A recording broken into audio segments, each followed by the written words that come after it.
Yang sama-sama kita hormati Bapak Gubernur dan Bapak Wakil Gubernur, dalam hal ini diwakili beliau Kepala Dinas Kesbangpol Provinsi Bali, Forkopimda yang berkesempatan hadir, yang mewakili Pak Kapolda, Pak Kombes Suwanti, bersama seluruh jajarannya, yang kita hormati seluruh pejabat dari semua instansi yang hadir.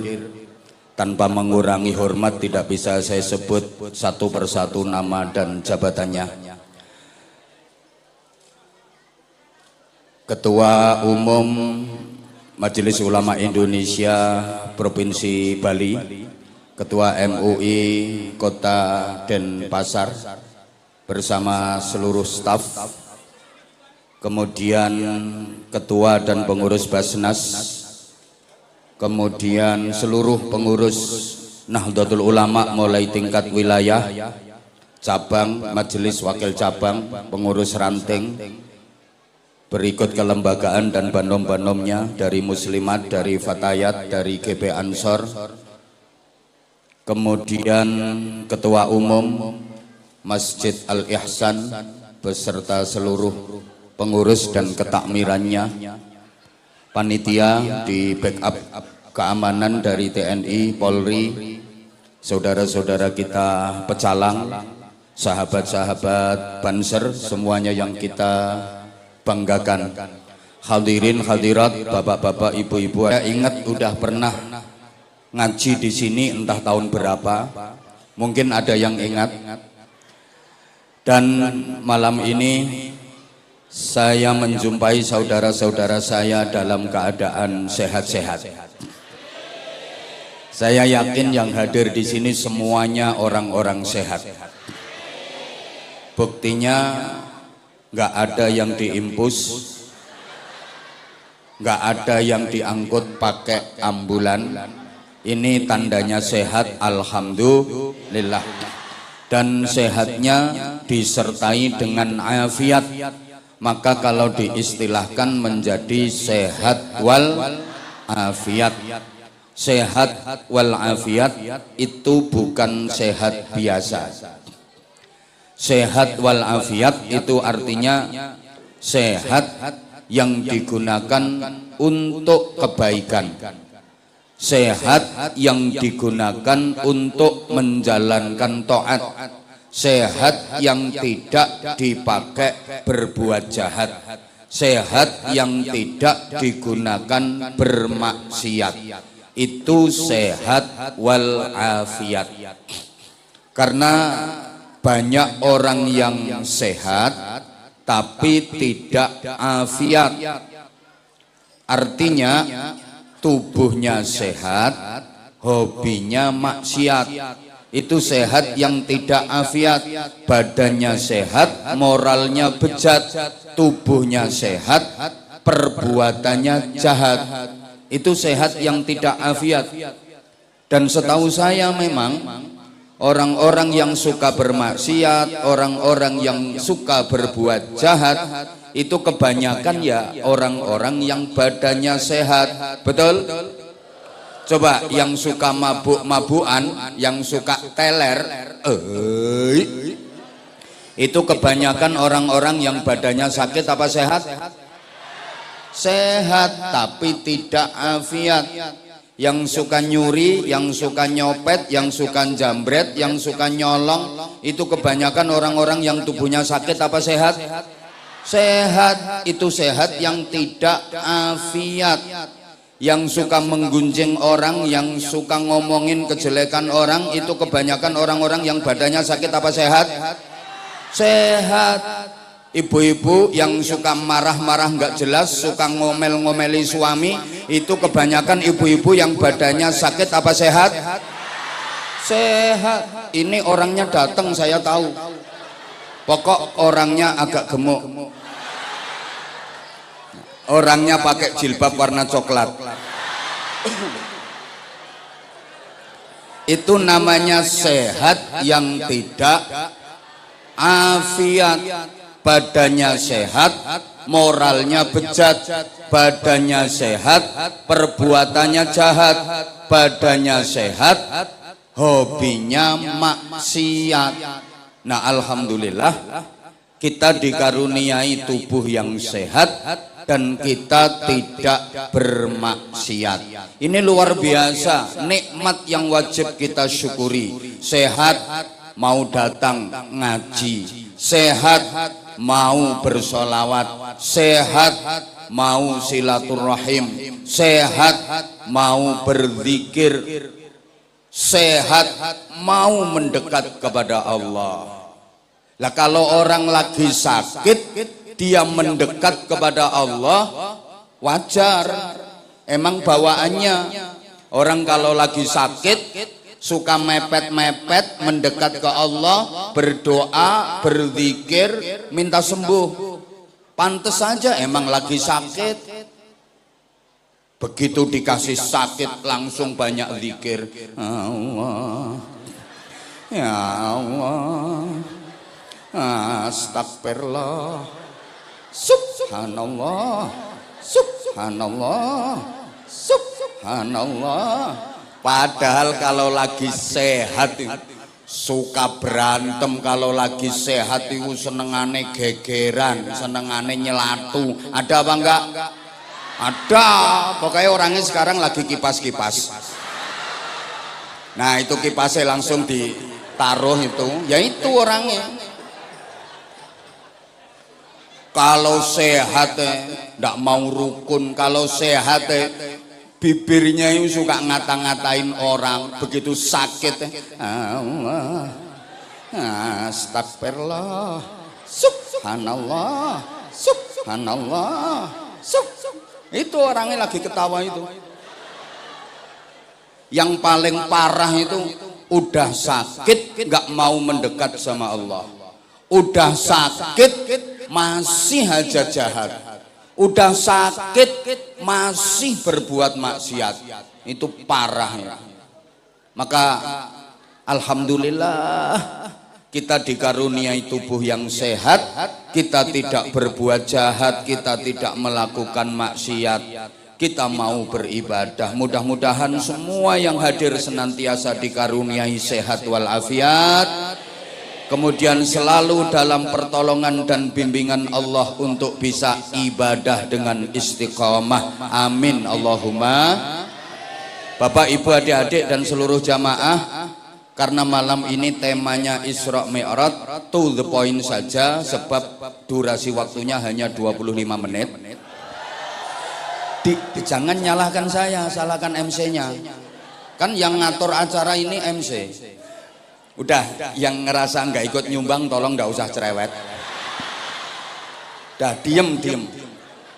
Di antara yang mendasari peristiwa Isra wal Mi'raj itu ceritanya Nabi Muhammad lagi bersedih.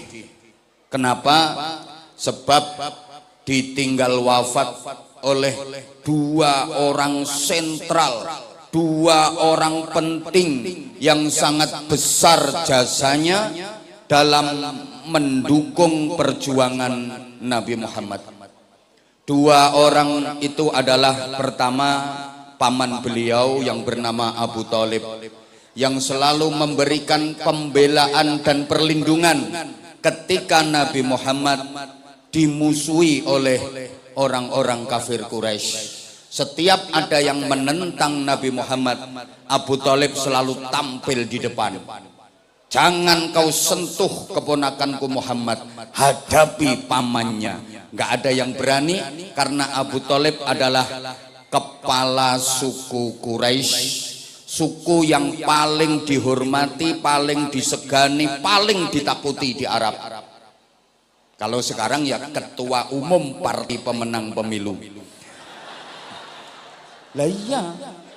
Jadi ternyata Nabi Muhammad berjuang itu juga di back kebersamaan ini akan menjadi makin indah dan penuh barokah.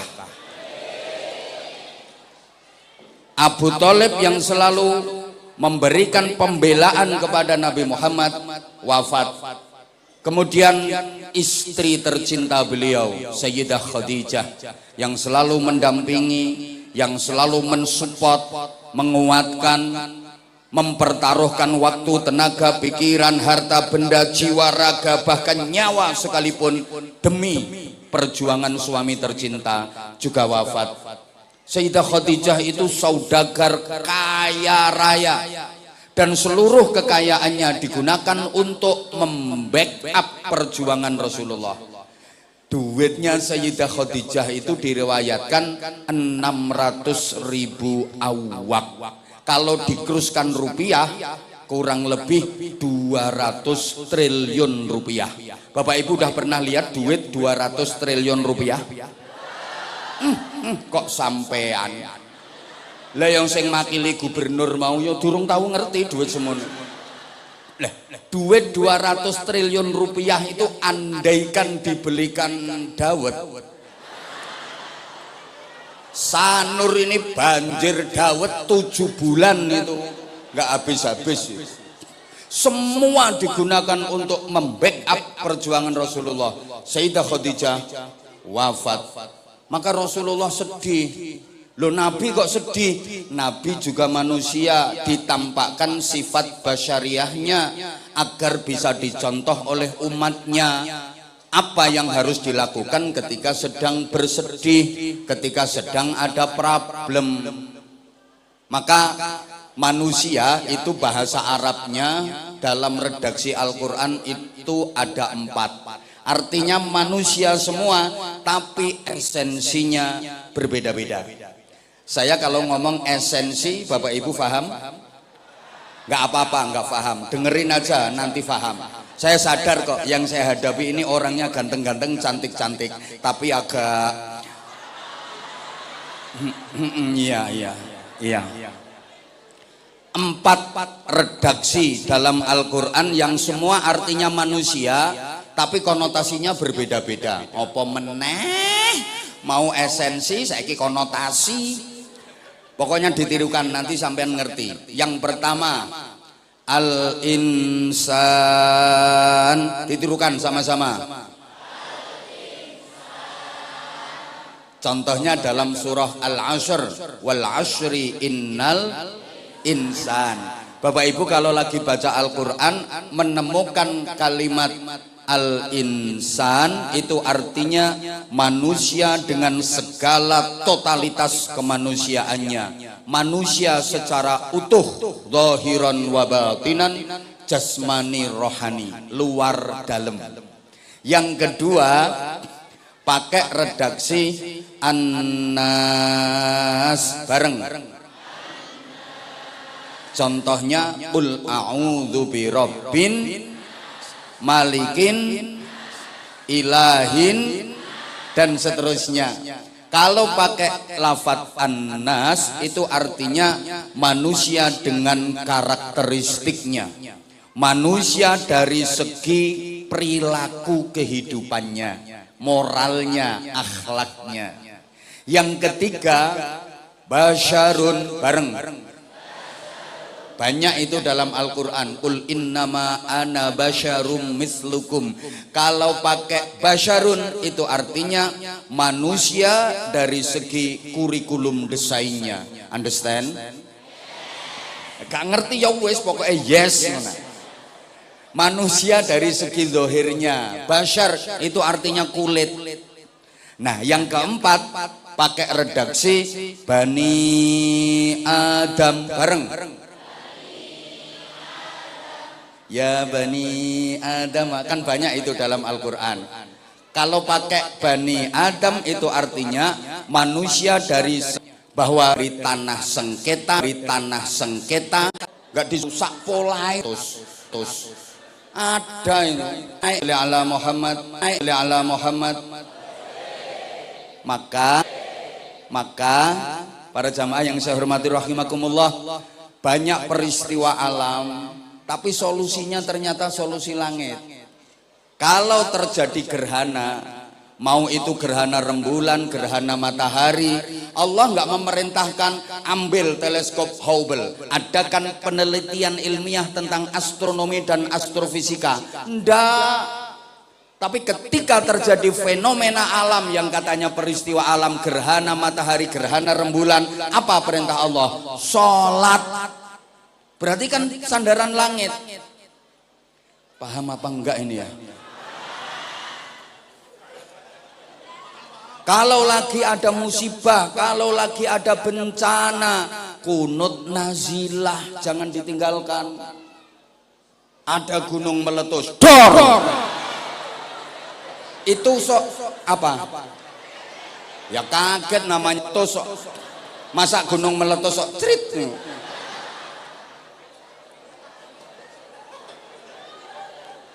Itu solusinya bukan kok datangkan ahli vulkanologi.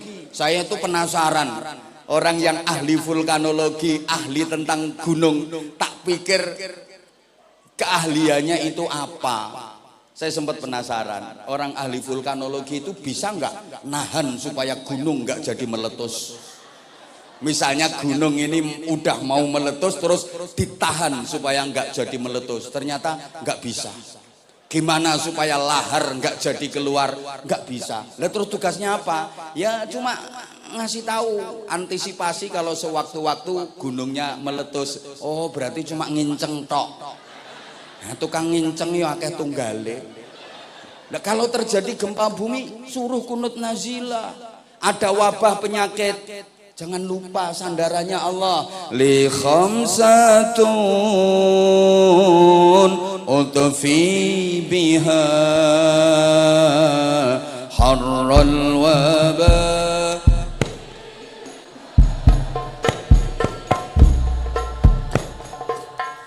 Al-Mustafa wal-Murtada wabnahuma wafa. Dah wes malah ditabui.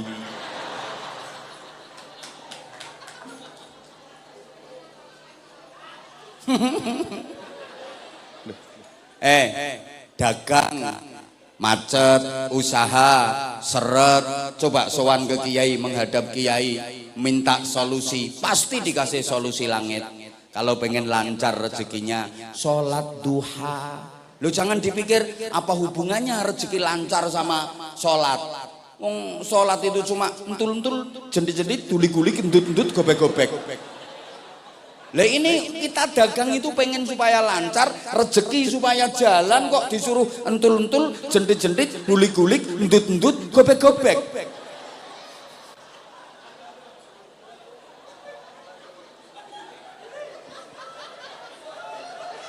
Loh, orang yang pikirannya enggak tekan seperti yang oon-oon itu mesti kan, wah enggak logis ini, enggak logis ini. Ya karena manusia sekarang itu dikit-dikit nggak logis, dikit-dikit nggak masuk akal, terus nggak mau nerima. Tapi kan terbukti, coba kalau pengen rezekinya terus mengalir, itu ayatnya Allahu latifum bi'ibadihi yarzuqu man yasha wa huwal qawiyyul aziz. Itu dibaca 9 kali, disambung ya latifu ya latif ya latifu ya latif 129 kali. Loh, ada orang banyak hutang, kiai hutang saya banyak kiai, ini sudah ya Allah minta tolong, minta doanya supaya cepat lunas. Bah gampang, bacakan ayat kursi 1000 kali tanpa nafas, lunas wong-wong. Ya nanti kan banyak yang datang ngasih beras, bisa dipakai nyaur utang.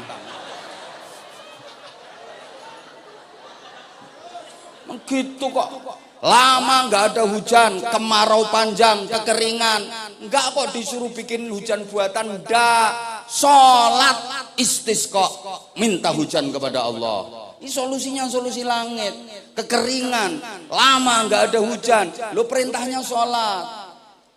Sholat minta hujan namanya sholat istisqa. Saya itu paling pantangan kalau disuruh jadi imam sholat istisqa, saya nggak bakalan mau. Kenapa? Ya kalau hujan, kalau enggak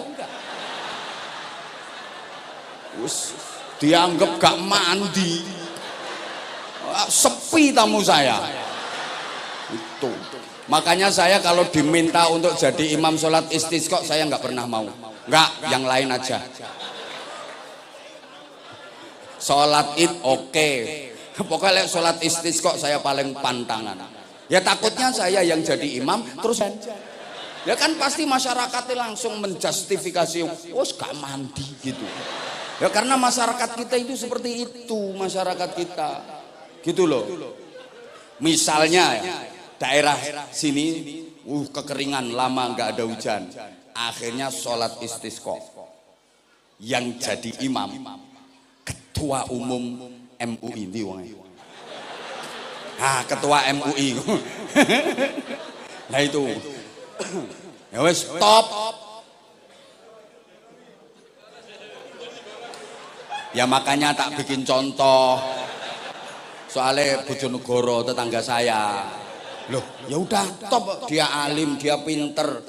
Jadi ya, sholat istisqa itu bukan hanya jamaah manusia yang dihadirkan ke lapangan. Pokoknya sapi, kambing, semua digiring ke lapangan biar sama-sama prihatin minta ke Allah. Loh, memang syariatnya seperti itu. Ternak-ternak itu disuruh ikut bawa ke lapangan semua. Gitu loh. Yang mimpin Ustadz Khairon. Khutbahnya bener dia. Oh, memang dia ngerti fikih. Bener, tengah-tengah khutbah. Ini sorban atau selendangnya dibalik grembyang supaya apa? Langit yang susah hujan biar berbalik jadi gampang hujan. Khutbahnya bener, bagus, ngimaminya fasih, khusyuk. Selesai sholat, jangankan hujan, mendung saler nggak ada, malah panas terik, kayak nerakanya bocor.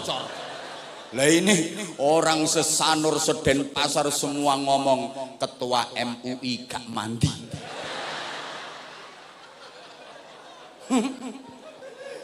Tiga hari kemudian istisqa lagi.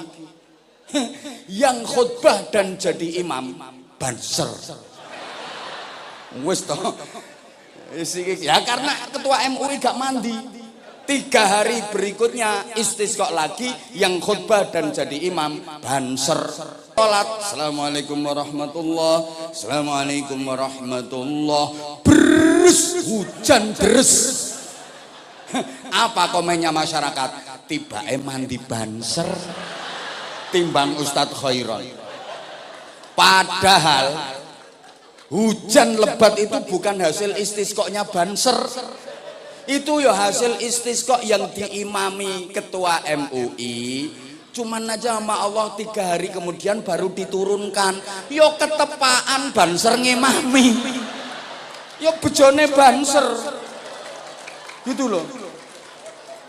Loh, masyarakat kita itu suka begitu.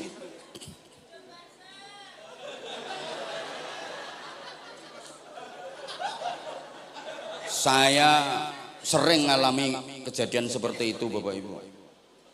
Saya pernah pas ceramah di Bali. Yang dulu saya pernah ke Kalimantan, pernah ke Papua, pernah ke Sulawesi, pernah ke Sumatera. Pokoknya 34 provinsi udah semua. Waktu saya di Jambi, di masjid kayak gini. Masjid kayak gini. Tengah-tengah saya ceramah lagi serius-seriusnya pembahasan, ada gempa bumi. Gerutuk. Jamaah pada berdiri, mau lari, mau bubar. Saya langsung teriak, jangan bubar. Tetap di tempat, kita minta selamat kepada Allah, yakin selamat. Berhenti semua, nggak jadi lari. Loh, saya teriak bukan karena apa-apa, saya nggak mau mati sendirian.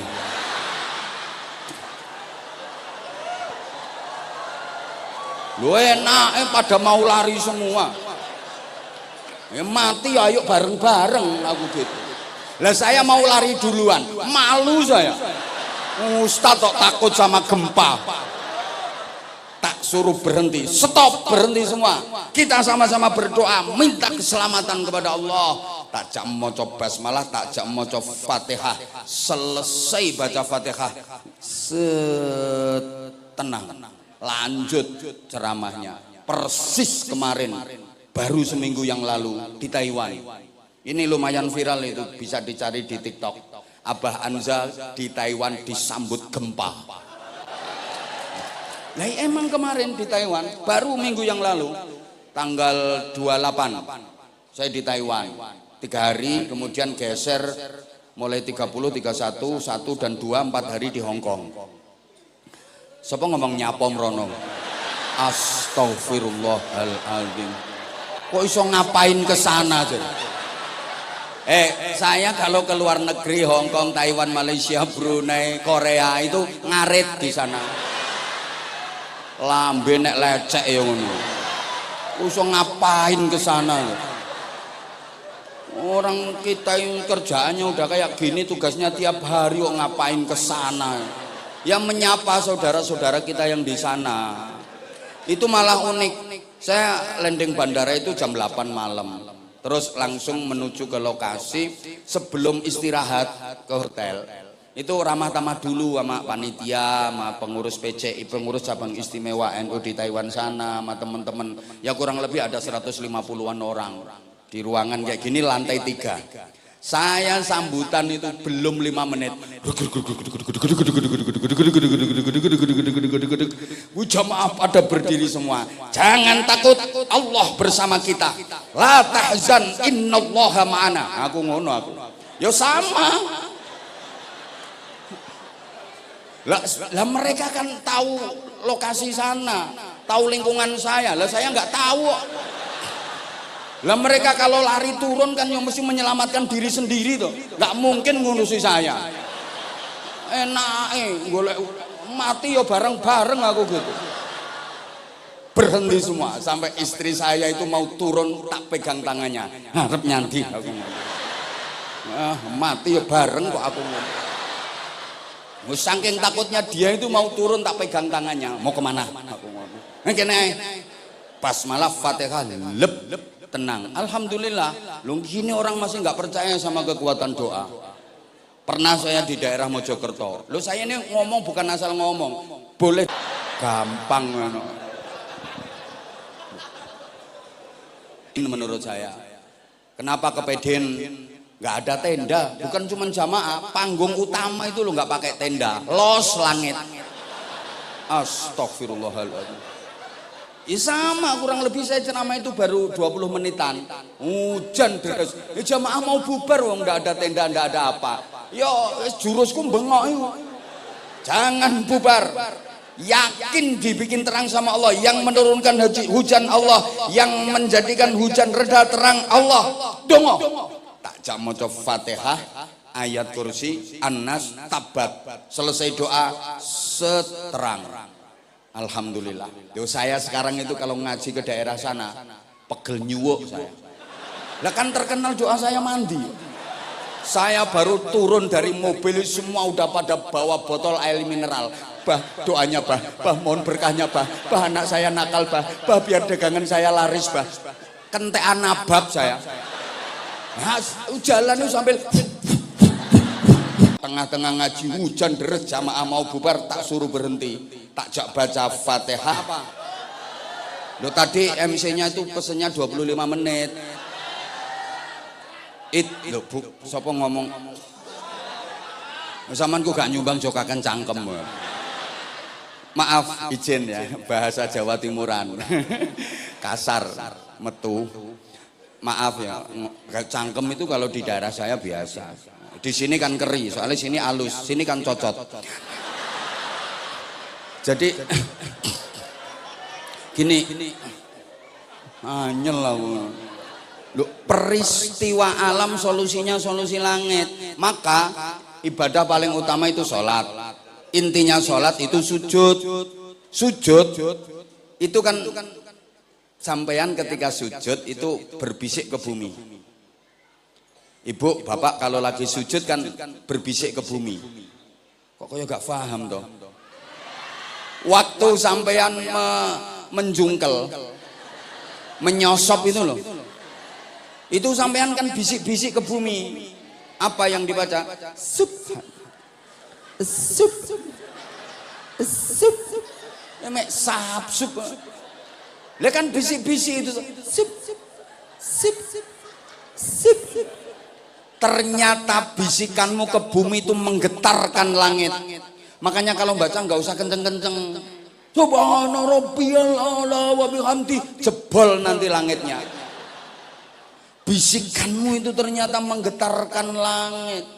Jadi ini pelajaran bahwa kita sandaran itu kepada Allah. Kalau bersandar kepada Allah, kuat selamanya. Karena Allah Maha Perkasa, Allah Maha Gagah, Allah Maha Sempurna, Allah Maha Ada, Allah nggak pernah hilang, Allah nggak bakal rusak, nggak bakal binasa. Sehingga siapapun yang menyandarkan hidupnya kepada Allah, hidupnya akan kuat selamanya. Amin nopo. Sorry, kalau bersandar kepada selain Allah, apapun dan siapapun, suatu saat pasti akan jatuh. Kenapa? Karena sandarannya itu bisa rusak, sandarannya bisa habis, sandarannya bisa hilang. Iya ketika sandarannya masih ada, iya ketika yang disandari masih kuat, yang disandari masih ada, yang disandari belum rusak, dia masih jaya, dia masih kuat. Tapi begitu sandarannya hilang atau rusak, pasti dia jatuh. Kenapa? Karena dia bersandar kepada sesuatu yang bisa binasa. Dia bersandar kepada sesuatu yang bisa hilang, bisa rusak. Tapi kalau bersandar kepada Tuhan, bersandar kepada Allah, Allah selalu ada. Allah nggak pernah rusak. Allah Maha Kuat. Kasih contoh. Ketua MUI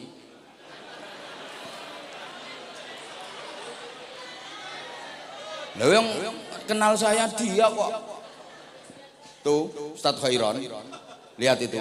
Ya udah wes, ya udah, daripada ketua MUI jadi protes-protesan. Ini yang punya Vindes. Ini baju hijau ini loh. Yang punya Vindes ini masih jomblo. Mungkin ada janda yang umur 85 tahun. Ini Haji Gun. Dia bisa nyaman duduk. Kenapa nyaman? Karena Haji Gun bersandar pada kursi. Ya nyaman duduknya dia. Ada sandarannya. Tapi ingat, kursi yang jadi sandarannya Haji Gun ini bisa rusak. Betul? Bisa hilang. Betul? Ya selama kursinya masih ada, dia duduknya masih nyaman. Tapi begitu kursinya rusak atau kursinya hilang, diambil sama panitia, maka dia akan jatuh. Bahasa Inggrisnya the geblak. Ya karena sandarannya hilang. Paham? Paham? Ada orang bersandar pada harta, pasti dia akan mengandalkan hartanya, dia akan mengandalkan kekayaannya. Mesti itu. Kenapa? Karena dia bersandar pada harta. Ketika dia banyak harta, mungkin dia kuat, mungkin dia jaya, mungkin dia bisa berbangga. Orang kaya semuanya mau dibeli, sampai tetangganya itu batuknya suruh kasih bandrol mau dibeli semua. Sombongnya minta ampun. Ada nggak orang kaya yang sombong? Punya tas bermerek terus digawe status, ini mereknya diketok-ketok nih. Uang ada apa enggak? Ada. Orangnya sekarang pakai jilbab kembang-kembang.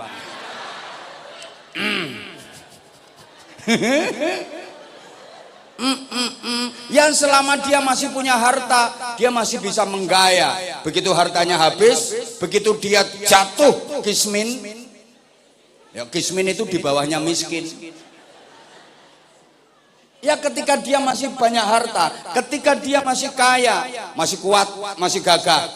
Tapi begitu hartanya habis, jatuh dia, pasti jatuh. Kasihan banget orang yang tadinya kaya jatuh miskin tuh, kasihan banget. Mending tadinya miskin berubah jadi kaya, paling cuma kaget. Ya salahnya sendiri, kenapa dia bersandar pada harta? Kenapa dia bersandar pada sesuatu yang bisa habis? Paham apa enggak ini? Ada orang yang bersandar pada pangkat jabatan kedudukan. Ya, selama pangkat jabatan kedudukan masih dipegang, selama pangkat jabatan kedudukan masih ada, gagah, gaya, begitu purna jabatannya selesai pensiun geblak jatuh. Ya salahnya sendiri, kenapa bersandar pada jabatan. Maka maaf kalau punya jabatan jangan pernah disombongkan, karena jabatan itu enggak selamanya. Betul? Kadang ada loh orang punya jabatan itu sombongnya, jalan degek gitu. Kesenggol dikit marah-marah, saudara jangan macam-macam sama saya, saudara nggak tahu siapa saya. Loh, lali jenenge dhewe, malah nggak tahu dirinya sendiri. Padahal jabatannya apa? Cuma wakil RT. Nganyel ke. Ibu, maaf, ibu misalnya bersandar sama suami, karena suaminya orang terhormat, karena suaminya banyak duit, orang kaya, mungkin ibu bisa endel jalan jentik. Kan suaminya orang terhormat, suaminya orang kaya. Iya, selama suamimu masih ada, ibu masih bisa menggaya. Begitu suami yang kau jadikan sandaran mati, ibu pasti jatuh geblak. Siapa ngomong kawin lagi? Ya udah kawin lagi, dapat suami lebih terhormat, lebih kaya, ibu bisa menggaya lagi. Itu selama suamimu masih hidup. Suamimu mati, geblak lagi. Ya wes kawin lagi, dapat suami lebih gagah, lebih terhormat, lebih kaya. Oh, ibu bisa menggaya, iso endel. Suamimu mati, geblak lagi. Kawin lagi, wes ora payu, wes nyenyek. Wong rupamu yang mek ngono kok. Kawin lagi oh. Kaya ayu-ayu wae.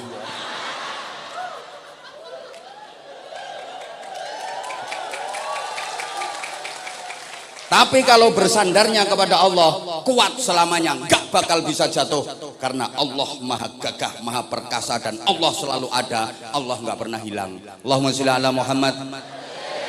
Nah, berikutnya bersandar kepada Allah, berharap juga hanya kepada Allah. Kalau berharap kepada Allah, urusan apapun pasti beres, karena Allah maha kaya, Allah maha punya, Allah maha segalanya, Allah maha kuasa atas segala sesuatu. Kalau kita berharapnya kepada Allah, urusan apapun, masalah apapun pasti beres. Sebaliknya, berharap kepada selain Allah, siap-siap kecewa, karena selain Allah hakikatnya nggak bisa apa, selain Allah hakikatnya nggak punya apa. Kok nggak nyaut ya? Kalau pengen ngajinya lumayan lama, nggak jadi 25 menit sesuai dengan permintaan MC. Lah ini belum kok sarung. Nanti kalau waktunya masih ada. Loh, saya itu biasanya durasi waktunya 2 jam. Biasanya, tapi tadi sama MC aja disuruh 25 menit. Halo? Entar dulu Bu, nanti kalau ada waktu kita bagi-bagi sarung cap. Keren. Sarung cap mangga, sarungnya Abah Anja. Sarung mangga, sarungnya dibuka, nambah keluarga. Nah, ini wis to rungokne. Kalau berharap kepada selain Allah, sia-sia dan pasti kecewa. Karena selain Allah nggak bisa apa-apa, selain Allah nggak punya apa-apa, termasuk berharap kepada manusia, siap-siap kecewa. Loh, manusia nggak bisa apa-apa kok. Bener, kalau berharap kepada manusia, siapapun dia, pasti endingnya kecewa, karena sesungguhnya manusia itu nggak bisa apa-apa. Saya sering ngalami kejadian kayak gitu, Bapak Ibu. Mau hadir di acara tabligh akbar, diundang sama panitia, saya dari rumah itu perut lapar. Mau berangkat sama ibunya anak-anak itu udah dibilangi mboten daharien, nggak makan dulu. Terus saya ngomong, "Enggak lah, nanti makan di tempat panitia aja." Begitu sampai lokasi, ternyata nggak dikasih makan. Persis malam ini.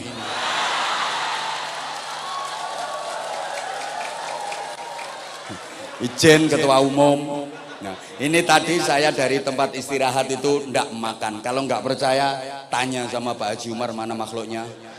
Nah itu, saya berangkat ke sini nggak makan dulu. Udah ditawari, ndak usah makan. Harapan saya nyampe sini dikasih makan dulu. Kan mobil itu kalau nggak diisi BBM dulu kan nggak bisa jalan. Nah ternyata zong. Ini bukti kalau berharap kepada manusia hasilnya kecewa.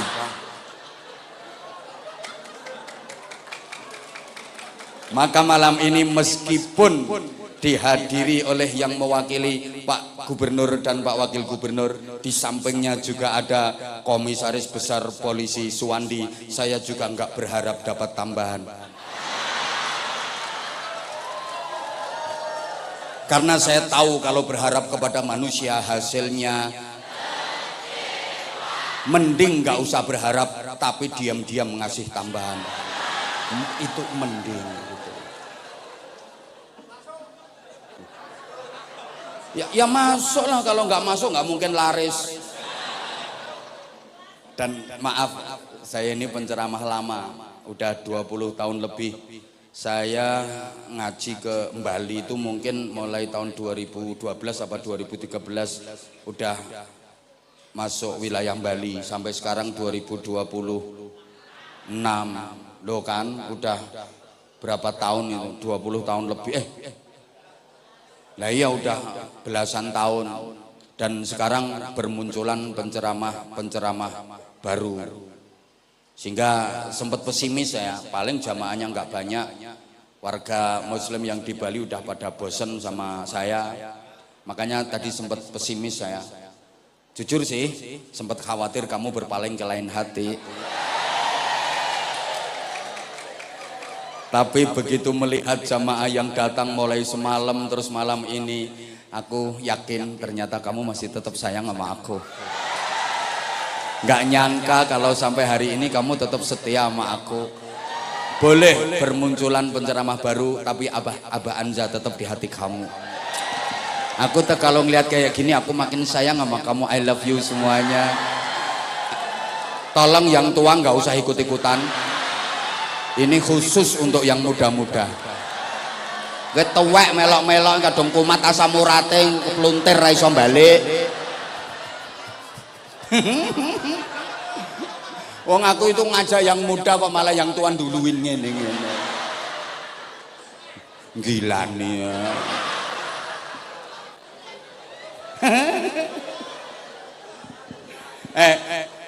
Dengerin tuh, ini serius. Berharap kepada manusia itu, masya Allah, wah, orang itu nggak bisa. Ibu misalnya berbuat baik kepada seseorang, terus ibu berharap dibalas kebaikan nama orang itu, siap-siap kecewa. Siap-siap kecewa. Oh manusia ini kadang udah ditolong berkali-kali, dibantu berkali-kali, dibaikin berkali-kali, lu balesnya malah jelek. Ada apa enggak? Ada apa enggak? Ada. Orangnya sekarang lagi kesemutan kakinya.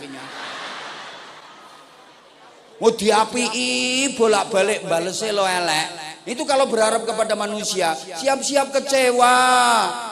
Bapak maaf. Bapak berharap balasan dari anak, siap-siap kecewa. Siap-siap kecewa.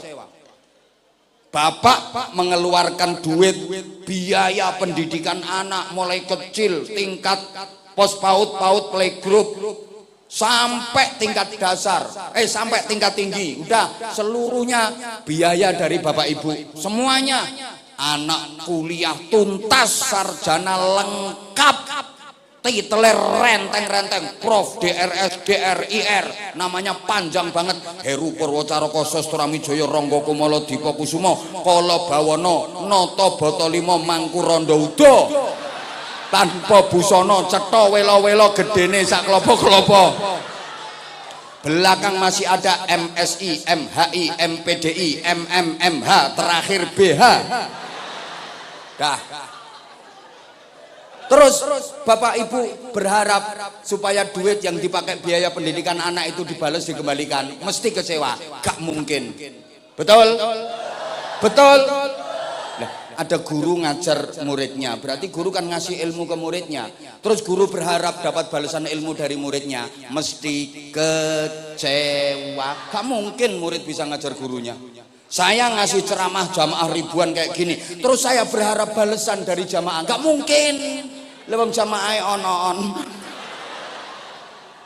Ya kecewa saya kalau berharap balasan. Gitu loh. Maka bapak sebagai suami jangan terlalu berharap kepada istri. Jelei, Pak.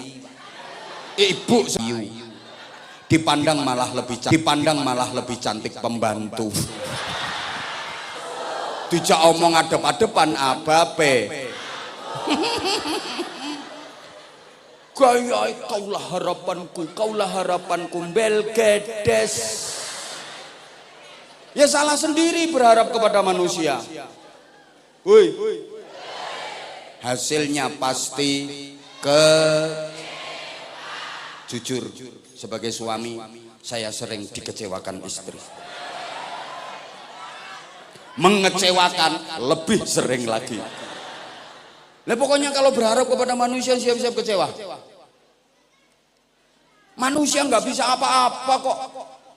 Maka sandaran kepada Allah mi'rad. Paham pora ya?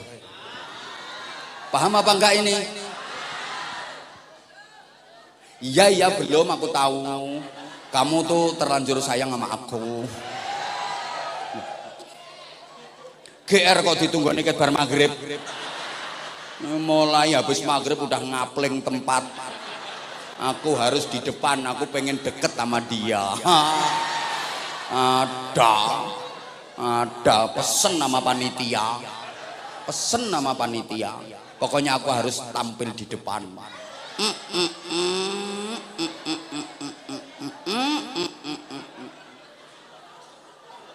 Bapak Ibu para jamaah rahimakumullah, kalau sandarannya kepada Allah, berharap hanya kepada Allah, benar-benar kuat bersandar kepada Allah, hidupnya pasti nyaman, tenang, gak ada yang namanya susah. Maka hidup ini adanya cuma dua, seneng dan seneng banget. Oke, kalau orang-orang punya prinsip hidup itu ada senang ada susah, terserah. Tapi bagi kita jangan pakai prinsip itu. Ngapain susah? Hidup itu adanya dua, senang dan senang banget. Setuju? Setuju? Kenapa? Karena gini, orang kalau sandarannya kepada Allah, dia yakin segalanya atas kuasa Allah, segalanya milik Allah. Berarti kan ngerasa nggak punya apa-apa. Semuanya hanya titipan, karena hakikatnya semuanya milik Allah. Orang kalau ngerasa gini, orang kalau sadar bahwa dia nggak punya apa-apa, hidupnya nggak bakal susah. Saya ulang, tolong perhatikan sayang. Udah nggak usah ngelihat dari temen, nggak apa-apa. Iya, aku ngerti. Kasih jalan mau ke toilet itu. Si dalan, wong lemu biasa nguyuan. Udah lihat saya. Bapak Ibu mohon maaf para jamaah, orang itu kalau sadar bahwa semuanya milik Allah, semuanya atas kuasa Allah, berarti kan nggak punya apa-apa. Dia ngerasa nggak punya apa-apa karena semuanya milik. Diulang, sadar semuanya milik. Sadar kalau dirinya nggak punya apa, maka hidupnya pasti tenang. Sebab orang susah itu diantaranya merasa kehilangan. Entah kehilangan harta, ini duitku, begitu hilang susah karena dia merasa punya. Sedangkan orang yang sadar bahwa semuanya milik Allah, berarti dia kan nggak punya apa-apa. Ya dia nggak akan pernah ngerasa kehilangan apa-apa. Orang tidak gablek apa-apa. Paham apa enggak ini ya? Maaf, ini aslinya materi ngaji kita ini dalam, tapi sengaja saya uraikan dengan bahasa yang sederhana agar mudah difaham. Karena saya sadar yang saya hadapi ini jamaahnya cantik-cantik, tapi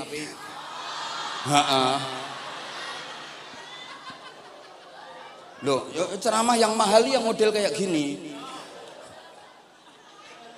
Kok iya aja nih? Makannya awet. Halo? Sebab orang susah itu diantaranya merasa kehilangan. Kenapa merasa kehilangan? Ya karena dia merasa punya. Lah orang yang sadar semuanya milik Allah, berarti kan nggak punya apa-apa, yang nggak bakal ngerasa kehilangan apa-apa, maka hidupnya akan selalu tenang. Sering diuraikan oleh para penceramah itu, filosofi hidupnya tukang parkir. Tukang parkir itu paling tenang hidupnya. Meskipun dia mendapatkan mobil banyak banget, mobilnya bagus-bagus, berbagai merek, mahal-mahal, mewah-mewah, dia nggak pernah sombong. Nggak pernah sombong, nggak pernah bangga. Mobilku banyak, mobilku enggak. Biasa, paling cuma ditoto, dirapikan. Begitu mobil diambil sampai habis, dia juga nggak sedih. Biasa, silahkan ambil semua, silahkan. Nggak ada tukang parkir mobil diambil kok diganduli. Jangan ini, jangan, nggak ada. Tukang parkir gendeng ini namanya. Loh, sampean hidup kalau mau pakai prinsipnya itu, wah tenang hidupnya sampean. Tenang, sadar. Punya ilmu titipan milik Allah, jangan pernah disombongkan. Orang kalau ngerasa punya ilmu pasti dia akan sombong. Keminter kata orang Jawa, merasa orang lain, merasa lebih tinggi daripada orang lain, merasa lebih pinter daripada orang lain. Padahal ilmu bukan milik dia. Allah kalau pengen nyabut ilmu nama Allah, habis semua ilmunya. Gitu loh, udah makan 4 kali katanya belum dikasih sarapan, ngising ping 5 ora cewek. Entek ilmune, udah nggak usah nunggu pikun. Sepinter-pinternya orang, setiap pertanyaan bisa dia jawab. Coba tidur gak kena ditakoni apa-apa, turu wis ora kena ditakoni apa-apa. Betul? Gitu kadang punya ilmu dikit sombongnya, seakan-akan semua orang itu berada di bawah kendalinya dia, merasa pinter. Wa fawqa kulli dzi ilmin alim. Di atas orang yang punya ilmu ada lagi yang lebih alim, ada yang lebih punya ilmu. Jangan merasa paling pinter. Pengumuman, yo ini penyakitnya ustadz, apalagi yang ngustad. Padahal aslinya bukan ustadz tapi mengustadkan diri. Modal ilmu nggak begitu banyak, petentang, bingung wong akeh. Lah iya toh. Lah yang disampaikan salah apa ya ora bingung wong akeh. Woi. Yang merasa gagah titipan. Gagahmu enggak bakal lama. Sekarang semua orang kayak mau dikuasai sama dia. Pemane sing lambene rusak, misah-misuh. Ayo dikit-dikit misuh. Sarape lambemu diuntir sithik karo Gusti Allah cetik ngene. Ndak iso misuh. Apa miso kalek arek ngono.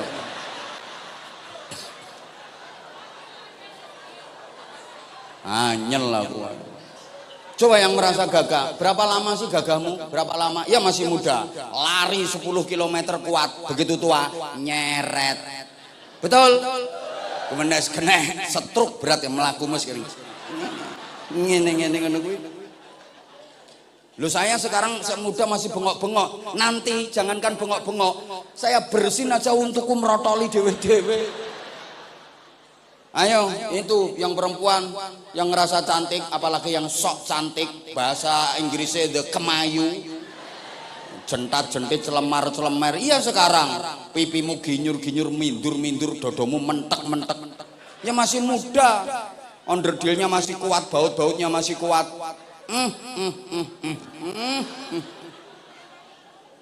Senyumnya bikin jantung berdebar. Hujan semane iki jan neratapno jantung tenan kae. Wong lanang diesem iki duduk jeduk apa maneh lirikane medhotne kolor. Dhewe wong lanang dilirik sret ndudul kon jero del pedhot kolore. Iya masih muda. Coba nek wis tuwek, kendo kabeh. Ngadeg nang ngarepe kaca. Ya nyawang ayang-ayange dhewe wedi.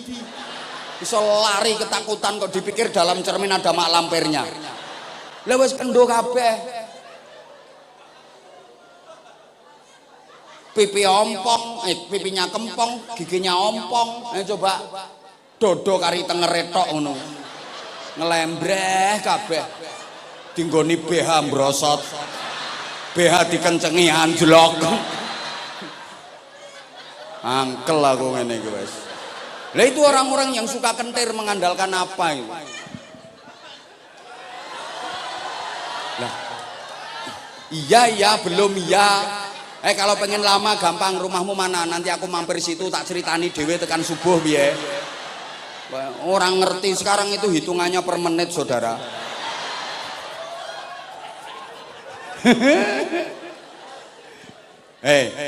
Maka para jamaah bersandar itu hanya kepada Allah. Ini yang dari sisi hablum minallah. Kenapa ini penting? Orang itu kalau sandaran kepada Tuhan, sandaran kepada Allah bagus, maka nanti hubungan sosialnya juga pasti akan bagus.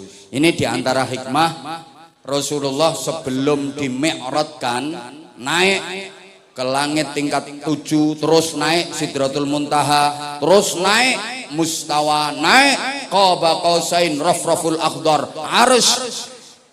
Itu diisrokan dulu minal masjidil harami ilal masjidil aqsa. Perjalanan horizontal dulu. Kenapa enggak langsung vertikal? Paham tak gak jangan ngomongin itu ya. Ya wes, kenapa sih kok nggak langsung dinaikkan saja? Wong toh tujuannya juga mau ke sana.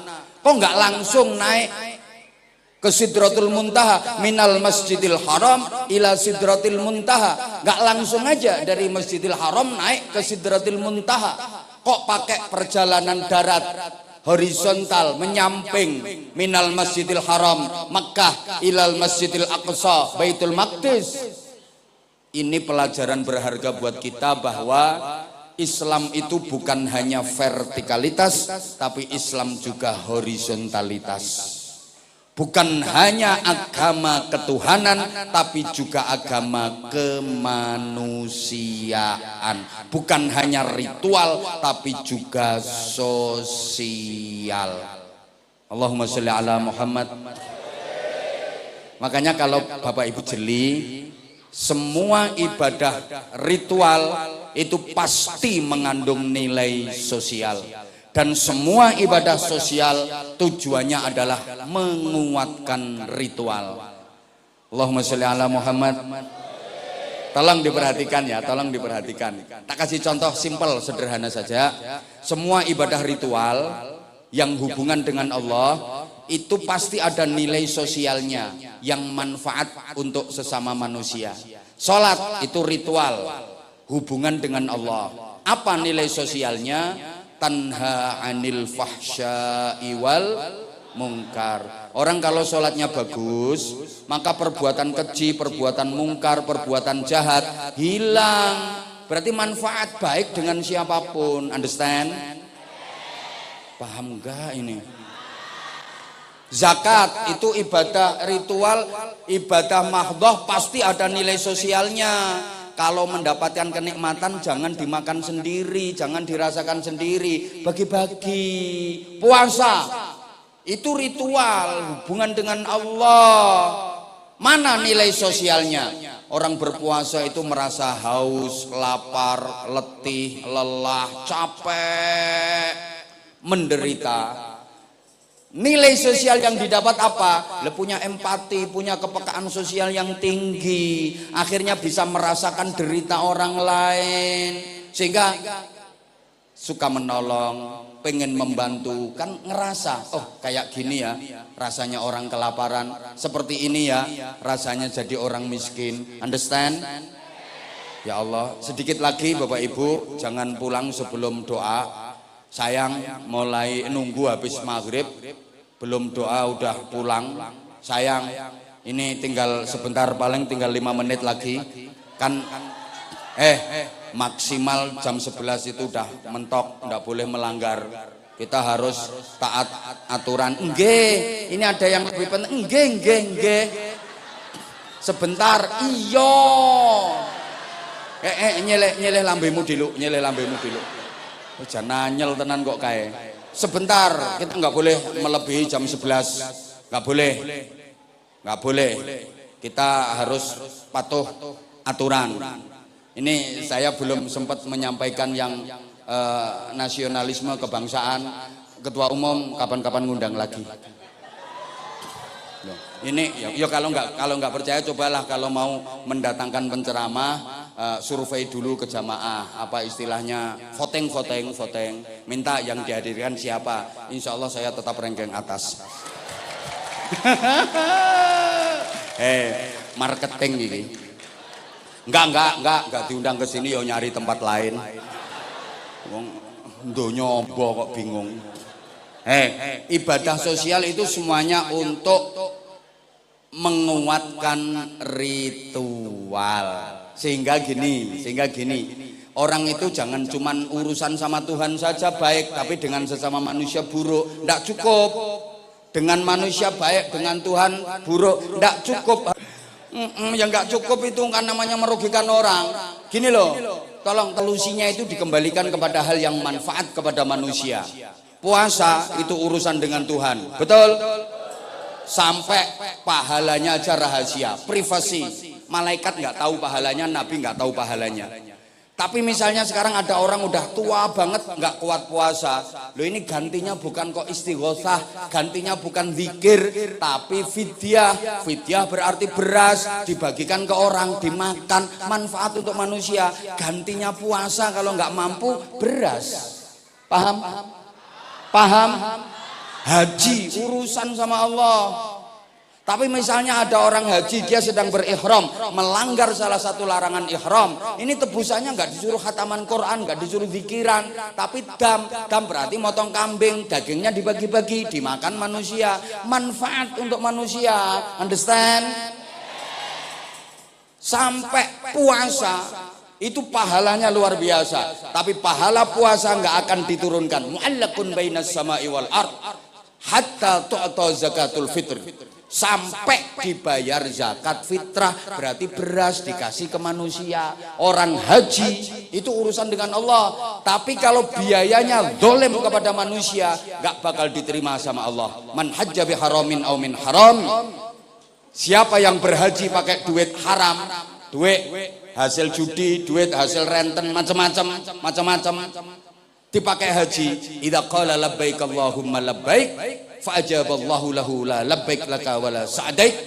Ketika dia bertalbiyah, aku datang memenuhi panggilanmu ya Allah, labbaik Allahumma labbaik, meskipun sambil nangis-nangis, labbaik la syarika laka labbaik, Allah menjawab, gak labbaik-labbaikan. Labbaik apaan? Duit haram dipakai haji, Allah nggak bakal mau nerima.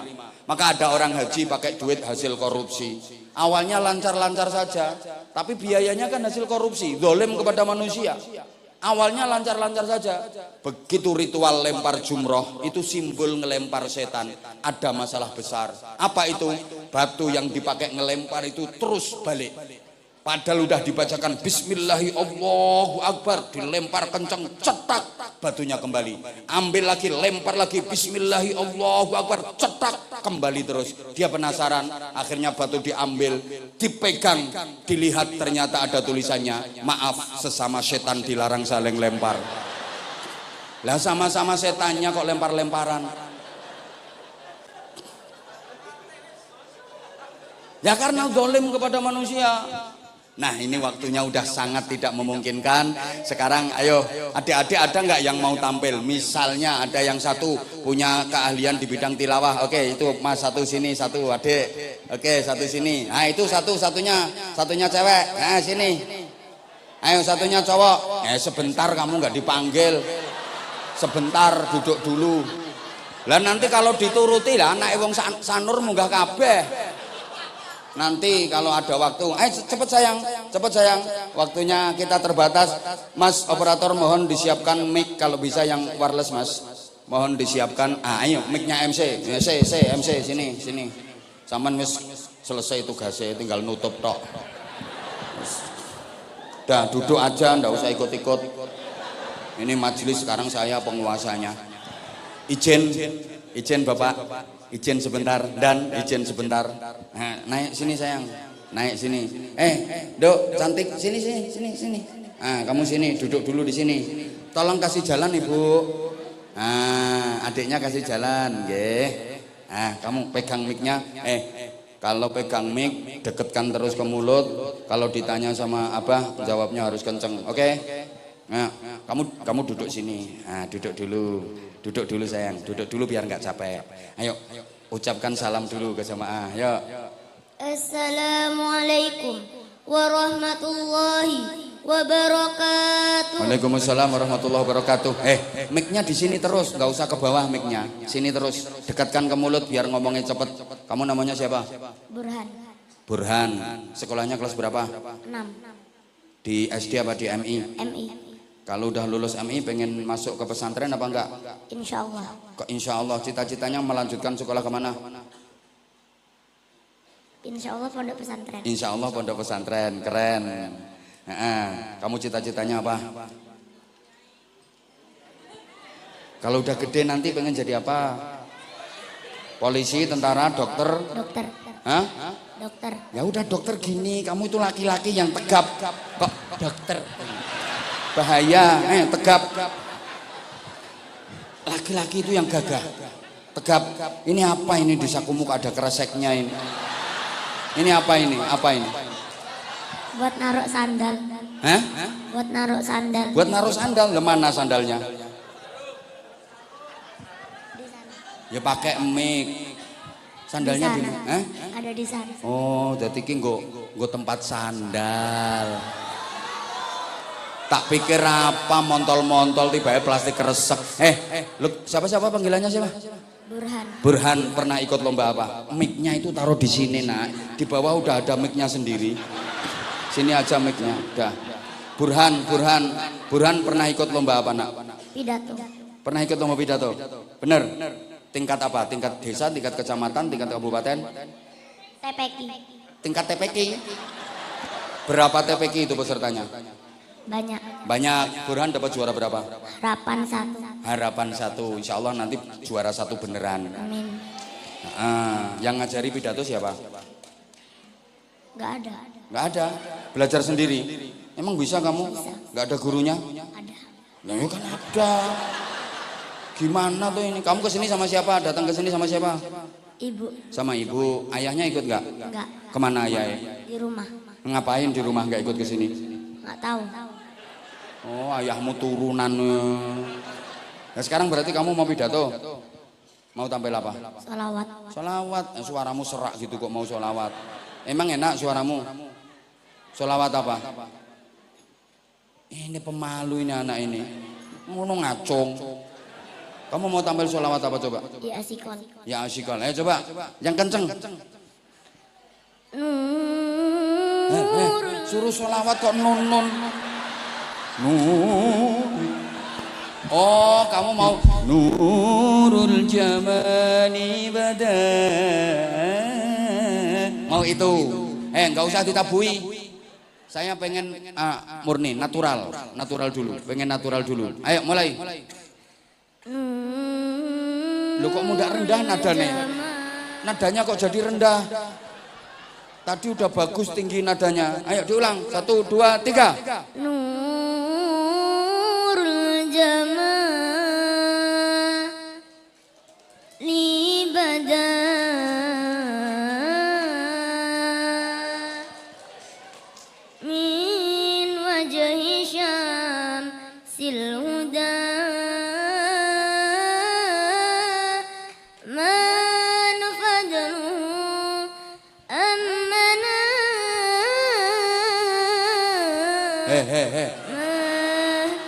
Mengo anbana kok anbana gremeng itu namanya mafadluhu kan gitu ya toh anbana gitu kok anbana. Ayo lanjut ya langsung ya asiqal mustafa abasin minairil muna ya asiqal mustafa abasin minairil muna qad raqaka sustafa astafa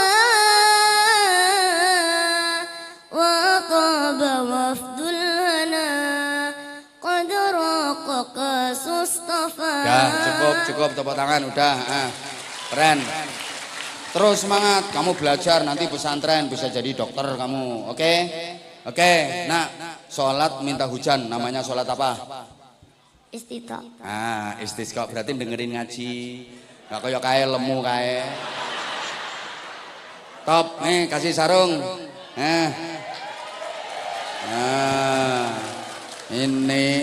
Ini sarungnya cap mangga spesial. Ini ada Anza series, sarungnya batik Nusantara. Makanya warnanya merah putih, boxnya ini nasionalis. Nah, ada fotonya Abah Anza series. Nah, fotonya comel.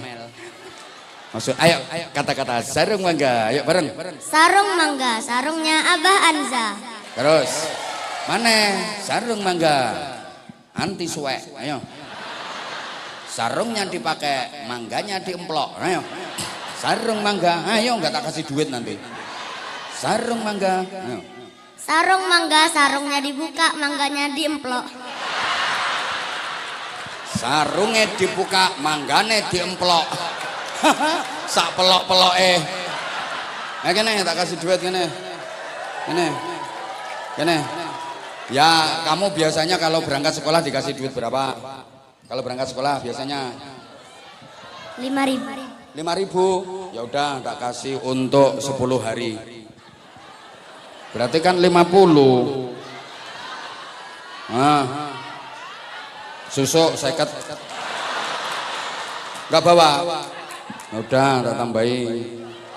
Nah. Udah. Tak tambahi. Wes ngono tok kok. Coba kamu tadi mau pidato lebih bagus, 5 juta. Belajar terus ya. Nah udah ini waktunya udah habis. Izin nambah 5 menit untuk adik ini ya Bapak ya. Yang tanggung jawab sampean. Ini. Ayo, ya sama-sama pinter sayang. Kamu harus lebih kendel daripada itu. Ayo, salam dulu. Assalamualaikum warahmatullahi wabarakatuh. Waalaikumsalam warahmatullahi wabarakatuh. Namanya siapa? Elisia. Alamatnya mana di sini, Elisia? Alamat di sini. Jalan Tukat Baru Barat Pondok Rukun Blok J15. Oh, Blok G15. Kamu sekolahnya kelas berapa? Kelas 4. Kelas 4, SD apa MI? MI. Nanti pengen masuk pesantren enggak? Pengen. Pesantrennya di Bali apa di Jawa? Terserah. Udah pernah ngomong sama ayahnya sama mamanya kalau mau ke pesantren? Udah? Diizinin apa enggak? Izinin.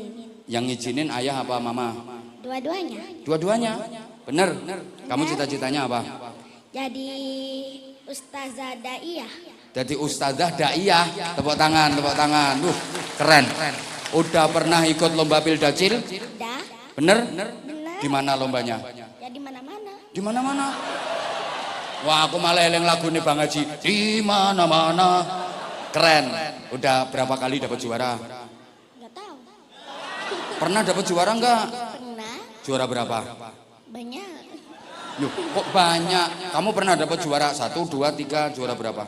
Ya semua. Semua? Iya. Juara 1 pernah, juara 2 pernah, juara 3 pernah? Iya. Kayak itu loh.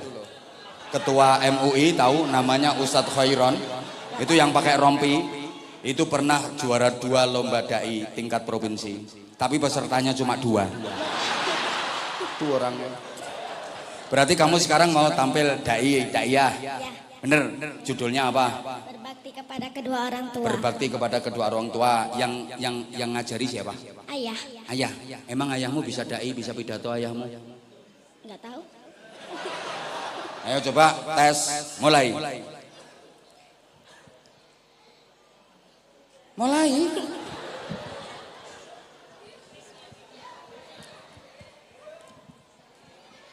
Haji Anwar berjualan batik. Jualan apa? Batik. Jualan babi. Batik. Jualan apa? Batik. Oh, batik. Tak pikir Haji Anwar jualan babi. Batik. Yang kenceng makanya kurang deket mic-nya. Bingung aku sampean. Kenapa sih contohnya harus Haji Anwar? Haji Khairon ada, Haji Gunadi ada. Ya udah terserah. Haji Anwar jualan batik. Ibu-ibu yang menjawab salam mudah-mudahan semakin cantik. Benernya bukan Haji Anwar, Haji Salam. Gitu, Haji Salam jualan batik, yang menjawab salam makin cantik gitu. Haji Anwar.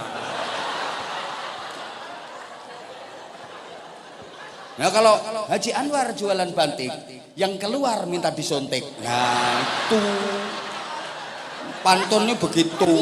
Salam gitu. Nah, Haji salam gitu. Haji Salam harusnya. Udah terlanjur langsung. Assalamualaikum. Ada lagi salam. Oh ada lagi, ayo kayak apa? Haji Anwar jualan ikan bandeng. Saya kira Haji Anwar jualan ikan bandeng. Abah Anwar emang ganteng. Wes karowan disii. Gimana? Ayo gimana? Bapak-bapak yang menjawab salam mudah-mudahan semakin ganteng. Ya udah tak wakili aku. Lanjut sayang, lanjut. Assalamualaikum warahmatullahi wabarakatuh. Waalaikumsalam warahmatullahi wabarakatuh. Hamdan wa syukran lillah. Salatan wassalaman ala rasulillah. La haula wa la quwata illa billah. Amma ba'du. Hadratal muhtaramin, segenap para alim, para ulama yang saya hormati, Bapak Haji Anwar. Yang saya hormati Bapak, Ibu, dan seluruh teman-teman sekalian. Mosok temanmu tuwek-tuwek ngono kae.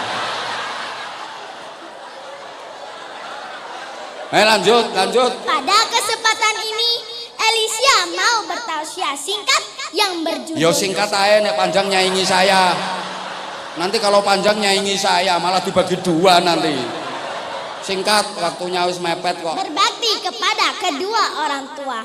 Bilangin itu yang. Allah berfirman dalam surat Luqman ayat 14. A'udzu billahi minasyaitonir rajim. Bismillahirrahmanirrahim. Wa wassaynal insana biwalidayhi hamalathu Ini yaitu ucapan terima kasih selain kepada Allah adalah kepada kedua orang tua. Jawabannya ada pada realita kehidupan kita. Dimulai dari kandungan, kita sudah memenuhi perut ibunda kita. Jelas duduk bapak Kita sudah membuatnya susah tidur. Miring ke kanan Sah. ke kiri apa maneh mengkurep. terlentang Sah. apalagi tengkurap. Loh, tenan. Sengarang aku wes. Ketika kita lahir, kita minum ASI ibunda kita. Wae bapak ya ora kenek. Ibarat menghisap darahnya selama 2 tahun. 2 tahun, Bu. Ayah, walaupun tidak melahirkan. Juga iso. Bentar dulu. Lah ya makanya kamu gini sayang, kamu intonasinya udah bagus tapi dikasih jeda. Ya kalau jamaahnya masih ger, kamu tunggu dulu. Nanti kamu ngomong. Loh, gini. Iya cepetin. Nanti kamu ngomong mereka nggak denger, ngono loh sayang. Ayah, walaupun nggak kerja, lanjut. Loh, ayah walaupun nggak kerja, ayo lanjut.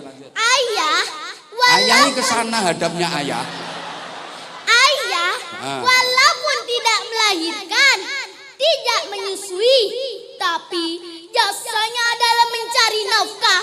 Itu sangat luar biasa. Dengerin ibu-ibu. Tuh lihat suamimu. Awake sampai kaya plastik kresek. Kena lengo kletik mbelani dirimu. Ngono nggo tuku skincare dihabis-habisin duitnya. Lanjut, Nak. Setiap hari banting tulang, peras keringat dengan penuh semangat. Bukan hanya satu anak yang dibahagiakan, tapi semuanya dibahagiakan oleh kedua orang tua kita. Betul. Kata mbahnya Elisia, orang tua zaman dulu. Kamu pernah dibilangin mbahmu gitu? Gimana? Zaman dulu anaknya bukan 2 atau 3. Betul. Tapi bisa sampai 1 lusin setengah. 2 lusinnya ada. Lanjut, Nak, lanjut. Alhamdulillah semuanya jadi orang. Tidak ada yang jadi Doraemon. Betul apa betul? Betul. Nggak ada yang jadi Doraemon. Tapi maaf, orang tua bisa membahagiakan banyak anak, tapi anak yang banyak belum tentu bisa membahagiakan orang tuanya. Betul. Nah itu contohnya yang sekarang tepuk tangan itu. Lanjut. Anak sudah disukseskan, biaya sudah dicukupi. Tapi ingat, orang tua tidak pernah membuat nota ganti rugi, apalagi pembukuan laba rugi. Tapi terkadang seorang anak mau ngasih uang orang tuanya banyak mikirnya. Padahal Rasulullah sudah mengingatkan dalam sabdanya. Ridhallahi fi ridhal walidaini wa suhtullahi fi suhtil walidaini. Ridhonya Allah tergantung pada ridhonya orang tua, dan kemurkaannya Allah tergantung pada kemurkaannya kedua orang tua. Jamaah. Oh jamaah. Oleh sebab itu, marilah kita sama-sama membahagiakan orang tua kita. Gak ngono ae, gak usah gini, gak usah. Terus gitu aja. Dengan cara apa? Merawatnya, mencukupi kebutuhannya, mengunjunginya, dan jangan lupa mendoakannya. Terakhir gitu doakan. Di surga itu banyak sekali pintu. Pintu yang paling mudah dimasuki adalah pintu tengah. Apa itu pintu tengah? Mau tahu? Tahu. Bukan pintu samping. Itu pintu birrul walidain. Bilangin mereka yang enggak tahu itu. Itu belum tahu kok pintunya surga, wong pojokannya surga aja enggak tahu. Bilangin mereka, apa itu pintu tengah? Adalah orang tua. Orang tua adalah pintu tengah surga.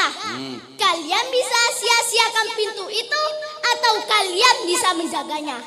Hadis riwayat Ahmad Tirmizi dan Ibnu Majah.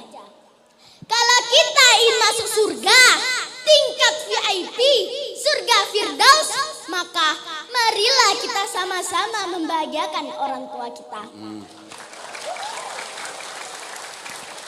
Sebelum Elisia tutup, Elisia boleh nyanyi? Boleh. Putri Raja sedang tertawa, rambutnya panjang sampai ke tanah. Berbaktilah sama orang tua agar kelak masuk surga.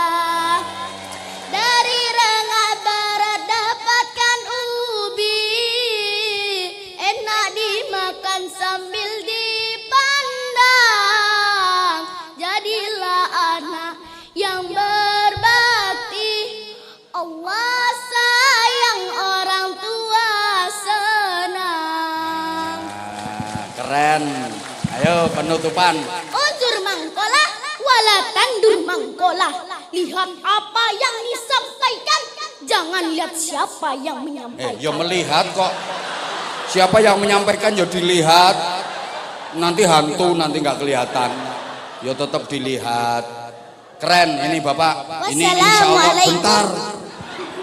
Elisia ini Bapak bisa menjadi wakil provinsi Bali untuk ikut lomba dai tingkat nasional. Sudah pernah. Keren ya, makanya iya. Ayo sekarang ditutup.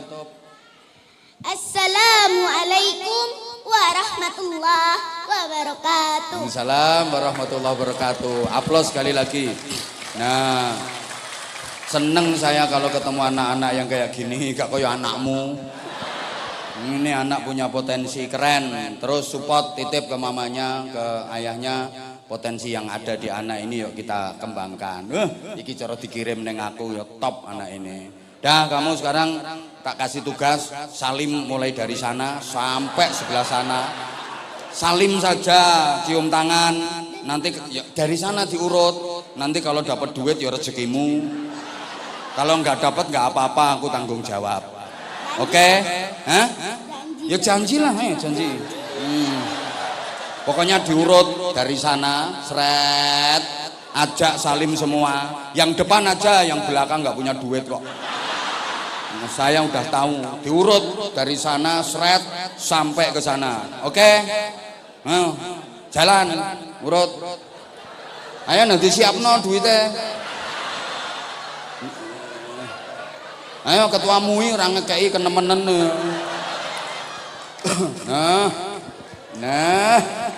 mayan. Nah, ayo yang sebelah sini siap-siap. Berani duduk di panggung, harus berani nyanggung resiko. Top, masya Allah. Ayo. Loh, orang gowo kuwi. Niki Pak Haji Gun ini. Ngene. Lanjut itu. Terus sambung. Dapat rezeki enggak dapat? Loh, dapat. Itu Pak Wandi itu. Ayo, masih ada waktu sana. Mayan.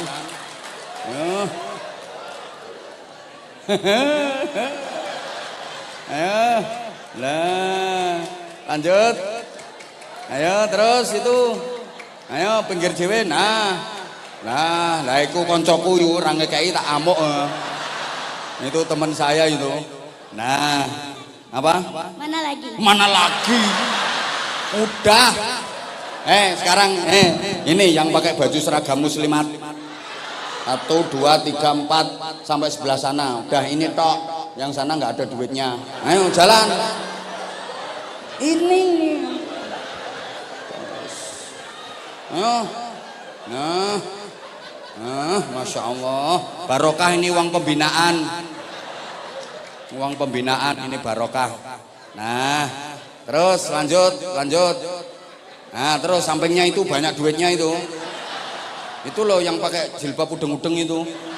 Nah, itu banyak duitnya. Nah. Wes balik liyane gue ora enek duwike kowe. Balik. Saya tahu bahwa duit sama enggak. Cair enggak? Cair. Ya. Ini jurusnya apa supaya duitnya Abah aman? Ayo, kamu dapat duit yang nyuruh kan Abah? Iya. Nah, masa aku enggak dikasih? Ya kasih lah. Kan dah kaya. Kan kalau nggak tak suruh kamu nggak dapat duit. Ya iya sih. Nah iya makanya kasih uang terima kasih ke saya. 10.000 aja. Astagfirullahaladzim. Seperti inilah gambaran perempuan. Duit kalau udah masuk ke perempuan keluarnya susah. Ini tambah 500 ini. Tak tambahi 500.000. Nih. Cepet. Tambahi 500. Sama sarungnya bawa ke sini. Nah, tak kasih tambahan 500.000. Ini kamu loh. Apa? Thank you. Thank you. Ini hitung dulu kurang apa enggak? Tuh 2, 3, 4, 5. Apa? Mainan. Ya kalau nggak mau ya udah. Uang beneran mainan. Kasih ya. Nggak mau. Mau. Katanya mainan. Ini tambah sarungnya cap mangga. Kan cowok. Ya kasihkan ayahmu yang lagi tidur itu loh. Mana ayahnya? Mana? Itu lagi megang. Ayo nanti kasihkan ayah. Ya. Ayo kata-kata dulu. Sarung mangga ya. Hah? Sarung mangga. Sarung mangga. Sarungnya Abah Anza. Sarungnya Abah Anza. Abah Anza. Anza. Untuk ayah saya. Untuk ayah saya. Pakai kemulan. Pakai sembahyang. Nah iya makanya pakai sembayang. Tahu gitu kok. Ya udah, terima kasih semuanya bapak-bapak dan ibu-ibu yang udah ngasih. Terima kasih semua. Kasih ya. Enak duitnya segitu banyak kok terima. Makasih ya. Tambah didoakan. Kita doain semoga rezekinya tambah lancar. Amin. Umurnya panjang. Amin. Sehat selalu. Amin. Dan selalu dilancarkan oleh Allah Subhanahu wa taala. Amin. Enak 50.000 dilancarkan. Ya udah sana, udah selesai. Loh nggak salim dulu sama saya. No, bingung sampai andek nih. Pinter ya, rajin ya, sukses, keren, belajar rajin. Hari saya mau lomba lagi. Ya, iya. Tepuk tangan untuk Elisia. Keren ini, keren.